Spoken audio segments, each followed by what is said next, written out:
السلام علیکم ناظرین، کرکٹ کی تازہ ترین اپڈیٹ حاصل کرنے کے لیے میرے چینل کو سبسکرائب کر لیں۔ پاکستان کے 556 پر آؤٹ ہونے کے بعد کرولی نے انگلینڈ کو برقرار رکھا۔ زیک کرولی کی ناقابل شکست نصف سنچری نے منگل کو یہاں ملتان کرکٹ سٹیڈیم میں پہلے ٹیسٹ کے دوسرے دن پاکستان کی ٹیم 556 رنز کے بڑے سکور پر آؤٹ ہونے کے بعد انگلینڈ کو تنازع میں رکھا۔ دوسرے دن سٹیمپس پر انگلینڈ کرولی کے ساتھ 96 رنز ایک وکٹ پر تھا، ایک گیند پر ایک رن کے ساتھ ناقابل شکست 64 اور جو روٹ 32 ناٹ آؤٹ کریز پر موجود تھے۔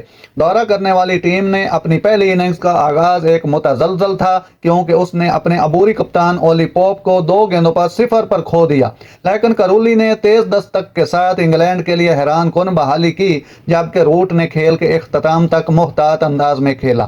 یہ جوڑی تیسرے دن انگلینڈ کا پہلا میچ دوبارہ شروع کرے گی کیونکہ مہمان ٹیم 460 رن سے پیچھے ہے۔ واپس آنے والے عامر جمال نے دوسرے دن پاکستان کی واحد کیچ پکڑ کر وکٹ آؤٹ کروائی۔ سلمان علی آغا 119 گیندوں پر 104 رنز بنا کر ناٹ آؤٹ رہے، جس میں 10 چوکے اور 3 زبردست بلند و بالا چھکے شامل ہیں۔ تو اس طرح سلمان علی آغا نے اینڈ پہ آ کے زبردست بیٹنگ دکھائی، تیز بیٹنگ کی اور پاکستان کے سکور بورڈ کو زبردست سکور تک پہنچانے میں مدد کی۔ ناظرین، ایسی بر وقت خبریں سننے کے لیے میرے چینل کو سبسکرائب کر لیں۔ اللہ حافظ۔